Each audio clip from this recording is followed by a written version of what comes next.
नमस्कार। नए साल में एक बार फिर आपके होम लोन की ईएमआई महंगे होने वाली है। दरअसल आरबीआई ने 2023 की पहली मॉनेटरी पॉलिसी यानी मौद्रिक नीति का ऐलान कर दिया है। इस वर्ष की पहली मॉनेटरी पॉलिसी में आरबीआई ने अपनी पॉलिसी रेट्स में कुछ नए बदलाव किए हैं और इन बदलावों के तहत रेपो रेट को 1/4% बढ़ा दिया गया है। अब रेपो रेट की दर 6.225% से बढ़कर 6.50% कर दिया गया है। इससे पहले आरबीआई ने 2022 में 5 मॉनेटरी पॉलिसी की बैठकों में 2.25% रेपो रेट ऑलरेडी बढ़ा दिया है। दरअसल अपने मौद्रिक नीति समीक्षा के दौरान आरबीआई गवर्नर ने 25 बेसिस पॉइंट रेपो रेट को बढ़ाने की घोषणा की। तो पहले आइए समझ लेते हैं ये बेसिस पॉइंट क्या होता है। दरअसल 100 बेसिस पॉइंट को मिलाकर 1% माना जाता है, यानी 25 बेसिस पॉइंट का मतलब होता है 0.25%, यानी 1% का 1/4। आरबीआई के रेपो रेट बढ़ाने के बाद सरकारी निजी बैंक से लेकर हाउसिंग फाइनेंसिंग कंपनियां होम लोन्स के ब्याज दरों में बढ़ोतरी करेंगी, जिसके बाद आपकी ईएमआई महंगी हो जाएगी। आइए बताते हैं कितनी महंगी हो जाएगी आपकी ईएमआई। इसको आपके द्वारा लिए गए लोन के आधार पर समझने की कोशिश करते हैं। मान लीजिए आपने 25 लाख रुपए का होम लोन लिया है, तो अब आपकी ईएमआई कितनी हो जाएगी। इसी प्रक्रिया में हम यह भी मान लेते हैं कि आपने यह लोन देश के सबसे बड़े बैंक एसबीआई से 20 साल के लिए 25 लाख रुपए लिया है, जिसमें ब्याज की दर है 8.6%।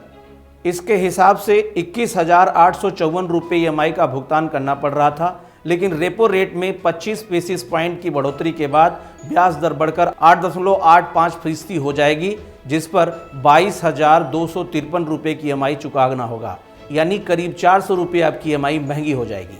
इसी प्रक्रिया को हम आपके 50 लाख के होम लोन पर समझ लेते हैं। मान लिया आपने 50 लाख रुपए 15 साल के लिए होम लोन लिया है, तो 8.60% की दर से 49,531 रुपये ईएमआई चुकाना पड़ रहा था, लेकिन रेपो रेट के बढ़ोतरी के बाद अब यह 50,268 रुपये ईएमआई होगा, यानी अब आपकी ईएमआई 737 रुपये और महंगी हो जाएगी। रेपो रेट के बढ़ने की बात चल रही थी, तो चलिए लगे हाथ यह भी समझ लेते हैं क्या होता है रेपो रेट। और इसी प्रक्रिया में हम यह भी समझेंगे आरबीआई के वो और कौन से उपकरण हैं जिनको आरबीआई महंगाई बढ़ाने या घटाने के लिए प्रयोग करती है। तो पहले देखते हैं रेपो रेट। रेपो रेट दरअसल वह दर होती है जिस पर बैंकों को आरबीआई कर्ज देता है।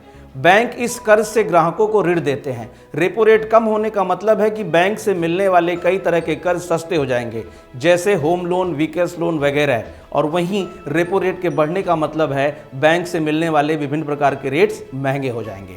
अगला उपकरण है रिवर्स रेपो रेट। इसे भी समझते हैं। जैसा कि इसके नाम से साफ है, यह रेपो रेट से उलट होता है। यह वह दर होती है जिस पर बैंकों को उनकी ओर से आरबीआई में जमा धन पर ब्याज मिलता है। रिवर्स रेपो रेट बाजारों में नकदी की तरलता को नियंत्रित करने के काम में आती है।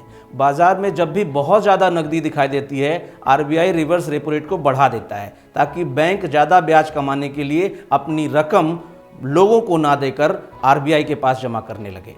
अब समझ लेते हैं क्या होता है सीआरआर। सीआरआर दरअसल किसी भी बैंक के पास कुल जमा यानी NDTL, net time demand liabilities का वह प्रतिशत होता है जिसे बैंक को आरबीआई के पास नकद रूप में रखना पड़ता है। आरबीआई सीआरआर के रूप में बैंकों को ना तो कोई ब्याज देती है और ना ही उसे लौटाया जाता है। अब समझ लेते हैं क्या होता है एसएलआर। एसएलआर दरअसल बैंकों के कुल एनडीटीएल यानी कुल नकदी का वह प्रतिशत होता है जिसे बैंकों को अपने पास गैर नकद रूप में रखना होता है। हालांकि एसएलआर को बैंक अपने पास नकद रूप में भी रख सकते हैं, लेकिन आरबीआई उन्हें 3 ऑप्शन देता है। बैंक एसएलआर को सोने के रूप में रख सकते हैं, या फिर नकद रूप में रख सकते हैं, या फिर वो सरकार की प्रतिभूतियों के रूप में रख सकते हैं, जिसे गैर नकद रूप भी कहा जाता है।